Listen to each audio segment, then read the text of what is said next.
Cumprindo aquilo que eu e a família Carvalho prometemos a Vossa Excelência, temos desenvolvido intenso trabalho de reaparelhamento e expansão da Record, fato de que é testemunho a inauguração desse transmissor de 25 kW. Muito bom estar com você. Ok. Quem quer brinquedo? Olá, saudosistas, saudações! Bem-vindo ao LTV, eu sou o Léo Cordeiro. O Brasil já fez parte da Europa, já teve imperador. Até 1807 éramos colônia de Portugal. Mas a partir desse ano, nosso país passou a sediar a capital de Portugal com a vinda da família real, que não queria ceder às pressões da França e da Espanha, para não entrar em guerra contra o Reino Unido.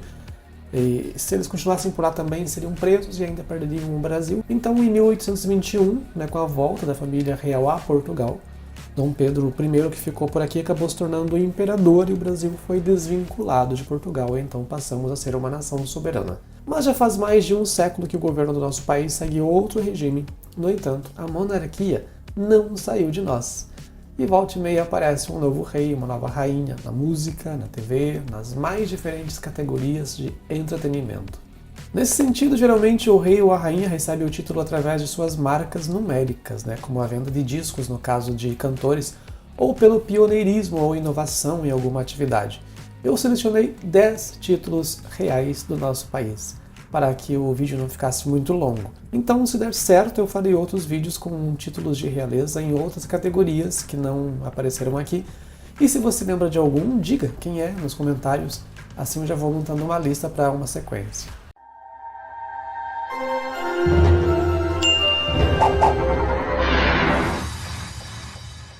A televisão chegou no Brasil em 1950 através do jornalista e político Assis Chateaubriand. Aliás, o Brasil foi um dos primeiros países a inaugurar uma emissora de televisão. Na América Latina, foi o primeiro. Até então, só existia nos Estados Unidos, na França e na Inglaterra. Ele comprou os equipamentos dos Estados Unidos e quando chegou o navio no Porto de Santos, em São Paulo, alguns artistas estavam lá junto com os funcionários da Rádio Tupi e da Rádio Difusora para receber a carga. Lima Duarte, Lolita Rodrigues, Hebe Camargo chegaram a desfilar pela cidade com os equipamentos. E a Hebe, desde então, se manteve na TV até a sua partida para os planos astrais. Se acaso alguém nos disse que farias tu, meu bem, Tardei a te pedir que a teu pai não me escreveu. se ele te dissesse, minha filha, eu não te dou. Inclusive, ela tinha sido incumbida de cantar o hino da televisão no dia da primeira transmissão, mas inventou uma doença para não comparecer, porque o hino era muito feio. Uma proeza que lhe coroou merecidamente como a rainha da televisão. Hebe faleceu em 2012. Silvio Santos começou a trabalhar na rádio ainda muito jovem e em 1960, aos 30 anos, estreou como apresentador na TV Paulista e depois, com o passar dos anos, mudou de emissoras algumas vezes. Esteve na Tupi, na Globo, na Record e em 1976 inaugurou sua primeira emissora, a TVS. Nesse momento está no ar a TVS, Canal 4 de São Paulo. No entanto, ele já era sócio da Record e se manteve até o início dos anos 1990. Cumprindo aquilo que eu e a família Carvalho prometemos a Vossa Excelência, temos desenvolvido intenso trabalho de reaparelhamento e expansão da Record. Em 1981, ele conseguiu a concessão do SBT. Até 1989, quando Faustão estreou na TV Globo, Silvio Santos imperava nas tardes de domingo. E seus programas já alcançavam o primeiro lugar da audiência antes mesmo dele conseguir suas emissoras. Ou seja, o programa Silvio Santos estreou em 1963, completando, portanto, 60 anos em 2023. Inicialmente ele era chamado de o Rei dos Domingos, mas pelo fato de ter expandido a sua habilidade de conduzir um programa para uma emissora, ampliou seu reinado e passou a ser o Rei da TV. Silvio Santos faleceu em 2024. Rita Lee foi considerada uma das musicistas mais influentes do Brasil. Ela montou a sua primeira banda em 1963, aos 16 anos de idade, com mais duas garotas, as Teenage Singers. 3 anos depois, com o Arnaldo Batista e Sérgio Dias, montou o grupo Os Mutantes, que inicialmente se chamava Os Bruxos. O primeiro disco de Os Mutantes foi lançado em 1968 e o primeiro solo de Rita Lee em 1970. Ela participou de importantes revoluções no mundo da música e da sociedade também, e se tornou uma forte referência para aqueles que vieram a usar guitarra após os anos de 1970. Ela teve várias músicas que se tornaram temas de novelas na TV Globo e ultrapassou a marca de 55 milhões de discos vendidos, ocupando o 4º posto no ranking geral, mas liderando a lista das artistas femininas. Mas não foi só no Brasil que Rita fez sucesso. Suas canções ganharam versões em francês, espanhol, hebraico, italiano, alemão. Isso tudo lhe garantiu o título de a Rainha do Rock Brasileiro.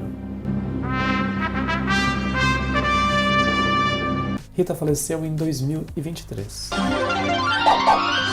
Roberto Carlos lançou seu primeiro álbum em 1961, mas só a partir do seu 4º álbum em 1965 é que ele conseguiu ter uma margem mais expressiva de venda.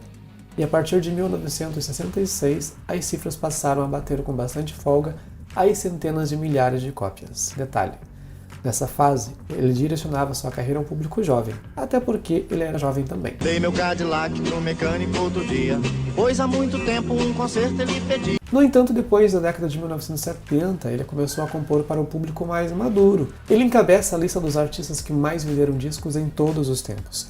Estima-se que desde 1969 até a data presente, são 140 milhões de discos vendidos. É quase o dobro do segundo colocado, o Nelson Gonçalves, com 75 milhões. Ele passou a ser chamado de Rei da Música Romântica. Mas a parte da música romântica acabou sendo suprimida e agora ele é chamado só de Rei. O mesmo que aconteceu com Roberto Carlos aconteceu com a Xuxa. Ela imperava na televisão. Ela era líder absoluta no horário. Chegou a perder algumas poucas vezes para a concorrência, mas também não ficava muito tempo por baixo. Era a preferida do público infantil. Qualquer coisa que levava o nome da Xuxa vendia como água, inclusive seus discos. Os jornalistas costumavam enfatizar que ela vendia mais discos do que Roberto Carlos. E é verdade.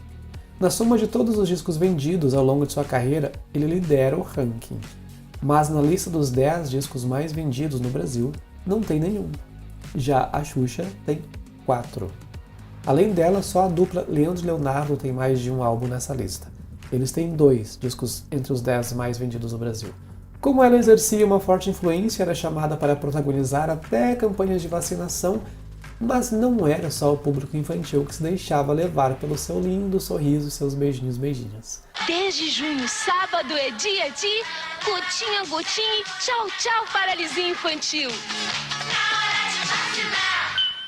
Ela recebeu esse título de Rainha dos Baixinhos na década de 1980, quando apresentava o Show da Xuxa na TV Globo. Como cresceu demais, aliás, como seu público também cresceu, de Rainha dos Baixinhos ela virou Rainha. O curioso é que o começo da carreira da Rainha dos Baixinhos aconteceu ao lado de um homem que também recebeu um título de nobreza, o Pelé.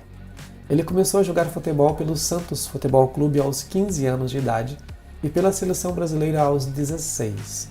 Pela Seleção Brasileira de Futebol, conseguiu vencer 3 edições da Copa do Mundo FIFA, em 1958, 1962 e 1970, sendo o único jogador a conseguir tal proeza. Pelé chegou a ser o jogador mais bem pago do mundo e também entrou para a lista dos jogadores que conseguiram superar a marca dos 1000 gols. Ou seja, ele não é o único da história a conseguir tal proeza, mas devido a todos os seus feitos como jogador, foi-lhe concedido o título de Rei do Futebol.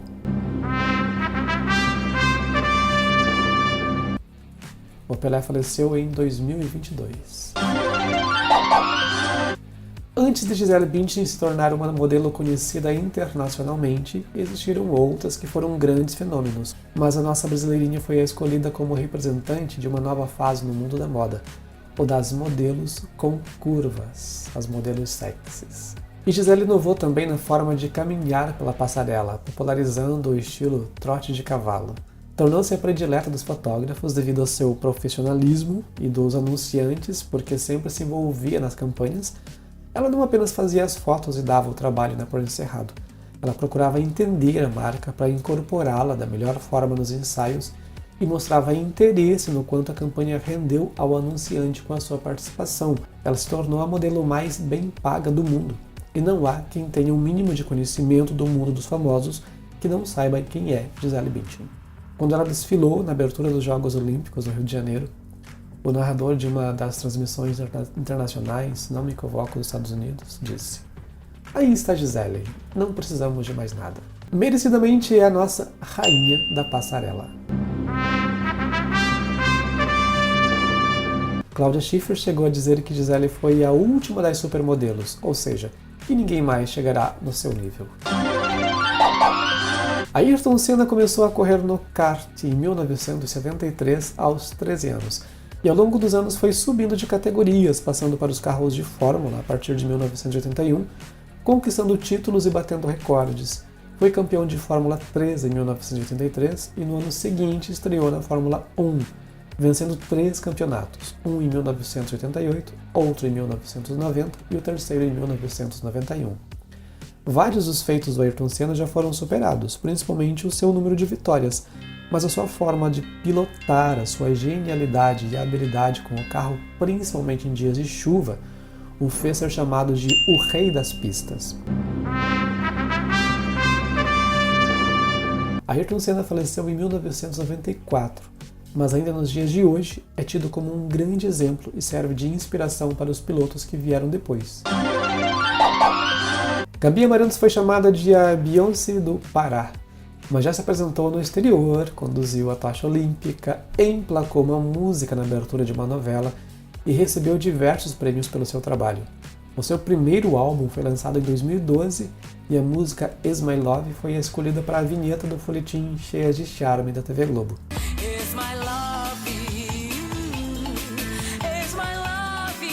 Devido à sua exuberância e seu figurino extravagante, composto por brincos grandes, sapatos de 20 centímetros de altura, com LEDs, roupas multicolores, cílios postiços, apliques de cabelo e acessórios coloridos, ela foi eleita a rainha do Tecnobrega.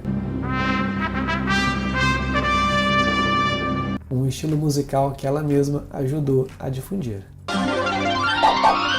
Reginaldo Rossi iniciou sua carreira artística em 1964, comandando o grupo de rock The Silver Jets. Depois começou a abrir os shows de Roberto Carlos na época da Jovem Guarda. Lançou muitos álbuns durante sua carreira e passeou por alguns estilos diferentes. Os 3 primeiros foi o rock da época, mas foi na década de 1970, com o gênero brega romântico, que se estabilizou na música. Na década de 1980, ele já era bem conhecido em todo o território nacional. Mas só em 1987, no seu 20º álbum, quando lançou a música Garçom, é que conquistou todas as rádios do país. Garçom, aqui, nessa mesa de bar. E essa música se tornou atemporal, é aquela que nunca envelhece e que virou clássica nos karaokês, além de ser a melhor representante do seu estilo musical, a dor de corno, ou seja, as dores de amores problemáticos. O gênero apreciado por uns, criticado por outros, garantiu a Reginaldo Rossi o título de Rei do Brega. Ele faleceu em 2013. Bem, meus queridos, da minha parte é isso. Se você gostou desse vídeo, inscreva-se no canal e deixe o seu like. O seu comentário também é muito importante. E você me encontra em outras redes sociais. Os links eu deixo na caixa de texto aqui embaixo. É só clicar que você vai direto para lá. E se você quer me ajudar com valor simbólico, nós temos algumas formas de investir aqui no canal. Uma delas é o Clube de Membros, onde os inscritos veem os vídeos com antecedência, além de receber conteúdo exclusivo. Dito isso, eu fico por aqui. Nos vemos no próximo vídeo. Até lá, um grande beijo. Tchau.